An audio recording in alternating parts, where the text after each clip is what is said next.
So hey guys, this is Aman Baldia, and today's episode of Internet Charcha, we're gonna have food connoisseur Mr. Kunal Vijaykar, who's gonna join us and talk to us about his school life, about how he fell in love with food, and about how people today can spend their time better under quarantine. So let's see what Kunal has to say to us.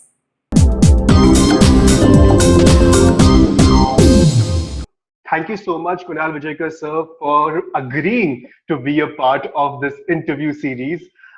We are glad to have you on board, and it's very kind of you to come up and help students keep a positive mindset during this time of lockdown. First of all, Aman, thank you very much for inviting me. I'm not sure how helpful I can be to young students. I've always thought that there's a lot for me to learn from young students. But since we are all locked down and we're going through all kind of mental and other troubles, it's just great to be with you all together so that we can solve this together, or try to Right. at least. So, I'd like to start off by asking your first question. So, how were you as a student? Were you an introvert or an extrovert when you were in Oh, school? introvert. Oh, I was an introvert in school. I still am an introvert. I still think I'm an introvert. Okay, I'm generally shy, but because my job nature is sort of request. How do you say? Requires me to be social, and because I'm also an actor, it correct. I have learned over the years to appear friendly and sociable and extroverted. Wow. But essentially, I'm shy. Since you right now are into so many different forms of performing arts, did you ever participate in any literary activity back when you were in school? I did, I did, I did, I did. I participated in the school plays, and I don't think it had anything to do with my introverted or extroverted nature, because at the end of the day, when you are in a play, it's your one moment where you can pretend to be somebody else. It's a release for somebody who is naturally shy. It's a place where you can actually open yourself up, and sort of, it's a release yourself, is what I think. Okay? No, that's great to hear. But sir, like for introverts in general, um, for them to stand in front of an audience, and even if these are rehearsed dialogues, to deliver them in front of an audience and all of them looking at them can be very intimidating. So when you had such experiences, considering that you were an introvert by nature, how did you manage those situations? See, I'll tell you, okay, this is it. A large audience is actually nobody. You know, it's just a mass of dark Wow. in an auditorium. You can, especially when you're doing a play, this doesn't work when you're doing public speaking, because then you Of need to course. start connecting with people in front of you. But when you're doing a play, it is a mass of people. So when you're talking one on one, or when you're trying to introduce yourself to other people, or when you're trying to be social, I find it far more difficult, because there is a person who's judging you immediately on your own self. That's what I'm guessing introverts are afraid of. Afraid of being judged, afraid of being sort of looked inside. So I think I found it easier to talk to a dark auditorium than to do things one on one. Wow. So at what age did you start acting, sir? Oh, I started acting from, I think, uh, 8, 9. We used to school plays and get. I love the idea of dressing up, becoming somebody else, fancy dress, funny stuff. So, sir, if I'm not wrong, you were in St. Mary's School, Mumbai, which is an all-boys school, right? Yes, So there is all a boys, all boys, all boys, all hooligans. so there is a preconceived notion about single gender schools that kids from that school find it difficult to speak to people from the opposite gender. Did you ever face such discomfort? Not any more or less than anybody else. I don't think you can generalize. Uh, Speaking to the opposite sex, or speaking to the same sex, or speaking to older people, younger people, it's all got to do with your own personality, I think. Did your love for food start when you were in school, or Oh, did you oh realize it much yes. later in your career? No, so love for food started from home, I think. Our school had the most fabulous school canteen ever. Okay, it was run by a guy called Simon. Okay. Simon made very Goan food in the canteen. Okay, so and very basic. There was a super keema roll. There were bun chops. Lunch was rice with a curry with egg or beef. In those days, it was allowed, and it was very very tasty food. So much so that my grandfather, who used to come and drop me to school occasionally, would come to just pack the food and take it home. Wow. When my bus reached school at 7:45 in the morning, uh, I was in the first trip of the bus. The bus went and did a second trip. So hence we were in school so early. When the bus landed, he would be cooking the keema pao in the morning. Wow. And oh my God, that I still have sense memory of all that food. You know. So yes, my love for food started right in school. Okay, so becoming a food show host, a food connoisseur, an actor, a stage actor as well, was this something which was planned since, say, school or college days, or was it something which you actually stumbled upon?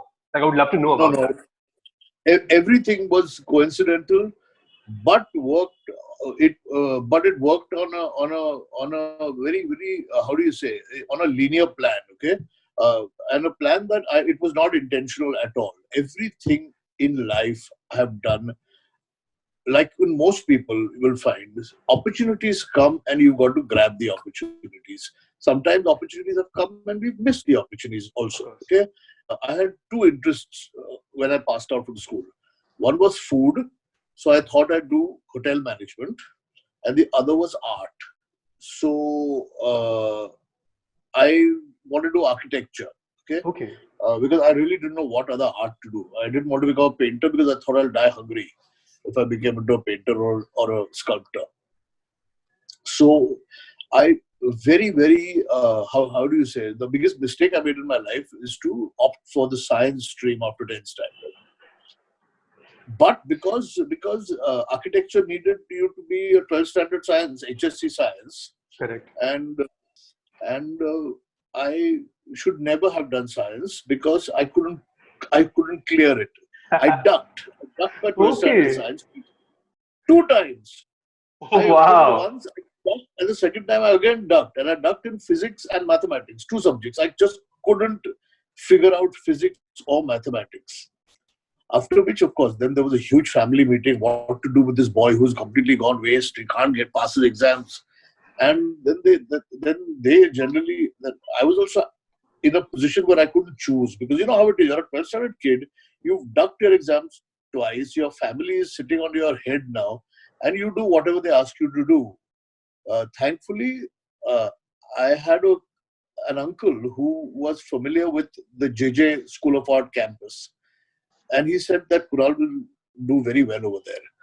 So I joined JJ Applied Art course, School of Art, and I think that's when I found my space. Passion.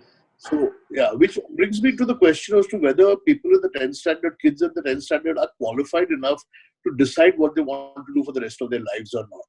Maybe the new generation does, but in my generation, definitely, I think we needed another year or so to figure out, maybe 2 years to figure out where you wanted to go. Why do you have to choose science, arts, or commerce straight after 10th standard? Can't we choose it a little later? But I remember when I was in JJ, okay, JJ School of Art, JJ Institute of Applied Art, there were two things you did in the final year. Okay, one, you did a project which you displayed, uh, which you did all by yourself independently, without any staff interference, unless you wanted the help. And then there was the final exam. Uh, I know students, I know classmates of mine who ducked their final exam, Wow. never never passed it.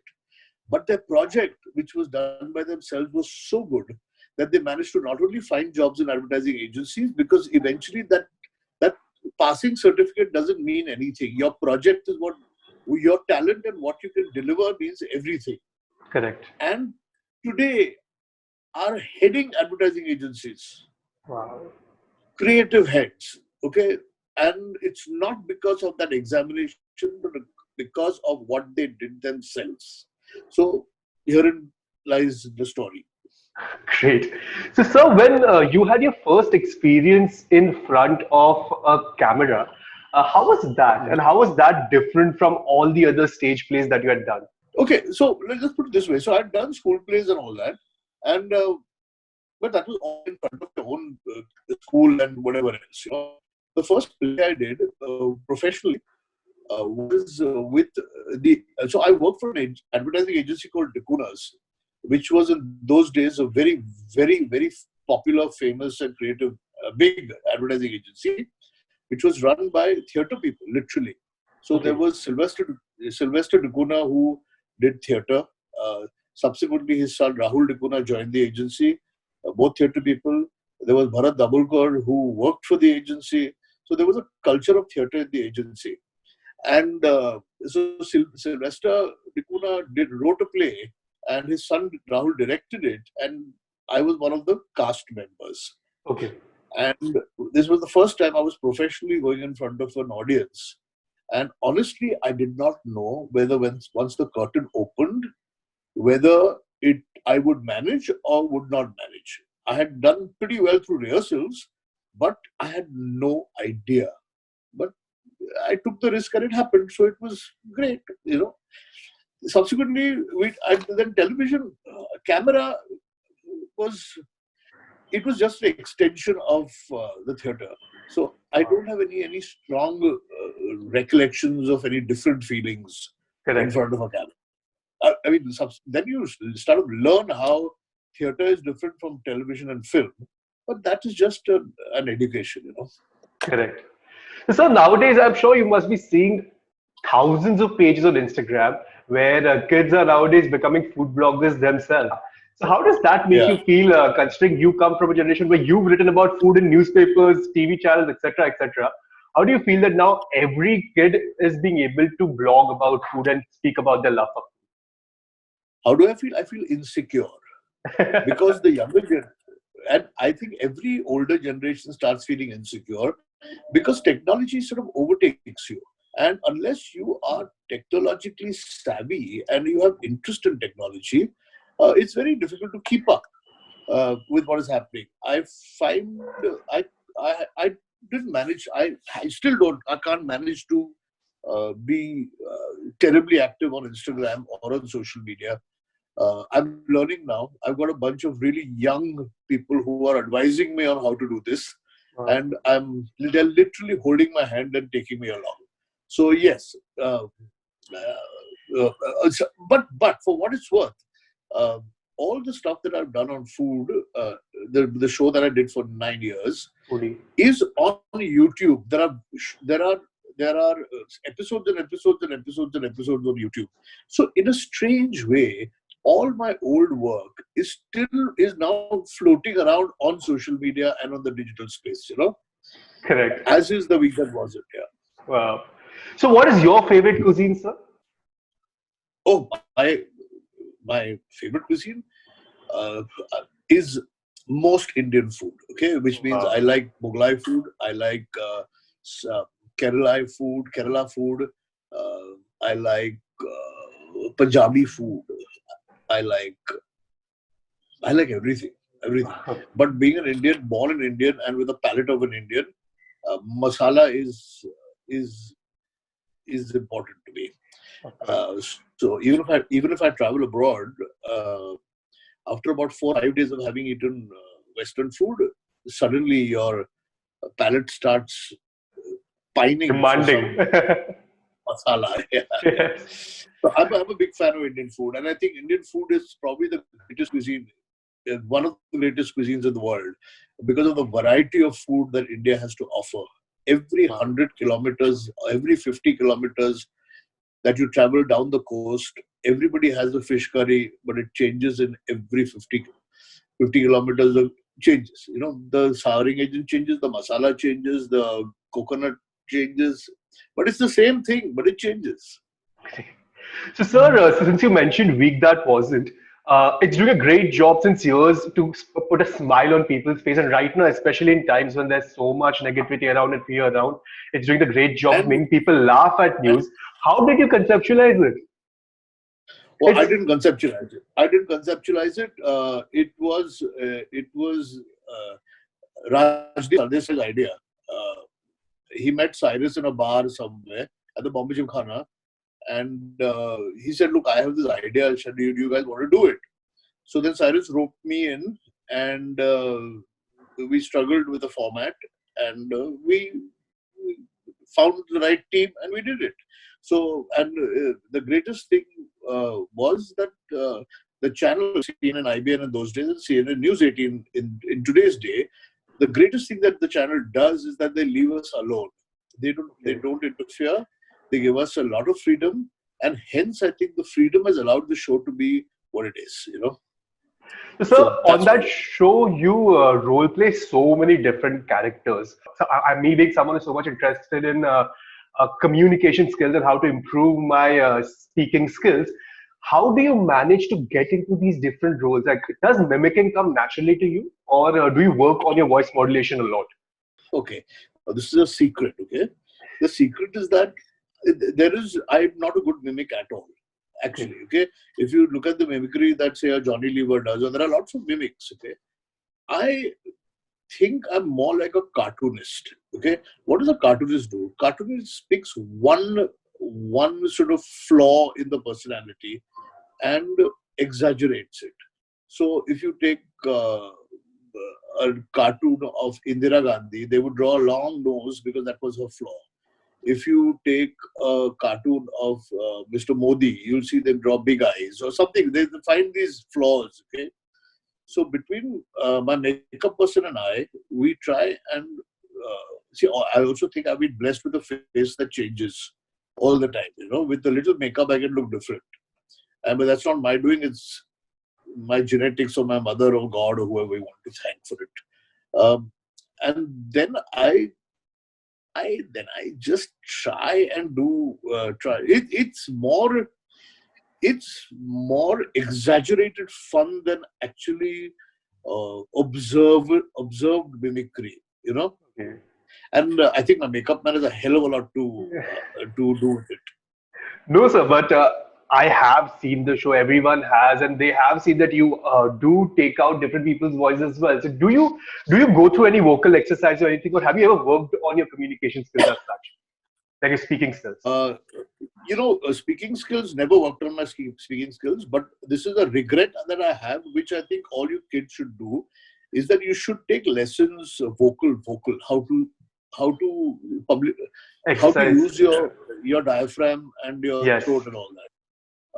I unfortunately I'm too lazy and I haven't bothered and I have managed yet. But I find that I've always found that if I strain my voice too much, I lose my voice. Okay. If I had done a few breathing exercises, and there's a technique. These are all techniques. Okay, Yes. I'm not inventing it. Which are techniques to speak correctly, to public speaking. How do you throw your voice? In the old days, in the place that we did, now we've got mics which are in our collar and put here. In the old days, we didn't use mics at all. Only stage mics were there, and you had to throw your voice to reach the last row. Uh, the Tata Theatre, still at the NCPA, Tata Theatre was created without microphones because they're acoustically created in such a way that you can talk on stage and be heard in the last row. But breathing is very important if you want to do public speaking. It's always great to take a little bit of training in a young age because then what happens, is you make it into a habit. Then you don't need to train yourself again. It just becomes the way you speak. I wish I had taken Right. that training earlier. My voice is already getting gruff because I've been talking for so long. But Correct. if I should have taken a little bit of voice training as a younger fellow. Great, sir. So before we move to the next segment, I'll be moving back to last question on food. If you wanted to suggest a kids-friendly recipe, any food item which kids can make, then what would that be? Not Oh, Maggie. sandwiches. you recreate the rasteka sandwich at home and it turns out really nice. Aloo and onion and beetroot and all. Or just boiled egg and mayonnaise or chicken and mayonnaise or cold cuts. Just the it's mustard. I think sandwiches is a great way to go. Great, sir. So now, sir, in this segment, I'll be asking you a few of your first experiences. And I would like Okay. you to answer as fast as possible if you could recollect them. So Yeah. we'll start off with the first one. Which do you remember your first movie? Yes. My first movie was Padosan. I was a Okay. young boy, Mahmood, and no, sorry. My first movie was Padosan was later on. My first movie was a James Bond film called oh hell, what's the name of the movie? Thunderball. First movie James Bond Thunderball. Yeah. Second movie Padosan, because I remember I Correct. saw Thunderball in the colony that I was living in, and then my servant took me to see Padosan at Dadar. Wow. Which was the first international cuisine that you tasted? Do you remember? Oh, continental French, because it's continental French. Because as kids we taken to Gaylord and Talk of the Town, which were old restaurants in Churchgate, and Gourdon, which was again right there next to Gaylord, and we'd have things like lobster thermidor and French onion soup and all. So that continental French food, old-fashioned white sauce is what I first tasted. Who was your first celebrity crush? Oh Christ, Brooke Shields. Wow. Which was your first cooked meal? First, Cooked the meal. first meal I cooked, Yes. when I cooked eggs, scrambled eggs. Wow. Do you remember your first stage play? First professional play, yeah, Yes. play called Topsy Turvy. Wow. Which was the first gift that you gave to yourself from the money which you had earned? Oh dear, I cannot remember. I must have bought myself a meal, man. What is the first case of food poisoning that you faced because of a food tasting that you had to do on one of your shows? I'm sure there must have been one. I have never been food poisoned. Oh, wow. Never. And I have eaten in the dirtiest places on earth. And I have never had touch wood, Wow. never been. Great, sir. So, with that, we'll end this segment. Before we Okay. conclude this interview, one last question that I wanted to ask you was that Yeah. what would be your message to all the kids right now under lockdown? How can they use their time positively? One is, I think a lot of the kids under lockdown are still doing classes on online classes. Yeah. Correct. But I think use this time to enjoy your parents, enjoy your family. Teenagers uh, you know, 10th standard, 12th standard are fighting.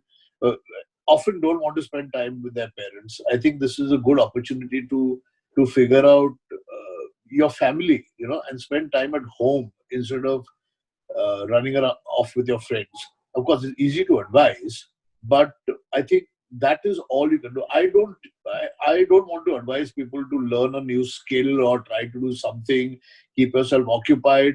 Enjoy yourself if you want. Think of it as an extended holiday, but just watch your movies, do what Netflix, whatever you want to watch. But I think learn to get back, which most teenagers are not, into your family back, because Great, everybody's sir. stuck at home together. Yeah. That's a wonderful message. And for anyone who's trying to look for what show to watch next or what movie to watch next, log on to Kunal Sir's Instagram account. I've been seeing that you've been Yeah. posting suggestions on a regular basis. I have been. I have been trying to post That's suggestions. very kind of you, sir. So once again, thank you so much for doing this interview. I'm sure students will have a lot of fun while they watch this. And thank you so much for your support, sir. My pleasure, Aman, and my best wishes to everybody. Maybe get out of this thing really fast. I am thoroughly bored sitting at home, and I'm sure all of you are as well. I'm Bye. sure. Thank you, sir. So that's it for this video. Thank you so much for watching this video. If you liked it, please like, share, comment, and subscribe to our page. And let your friends know about this video series, Internet Charcha. In this series, we are interviewing a plethora of different celebrities and asking them questions about their school life to help you know how these celebrities became what they are today.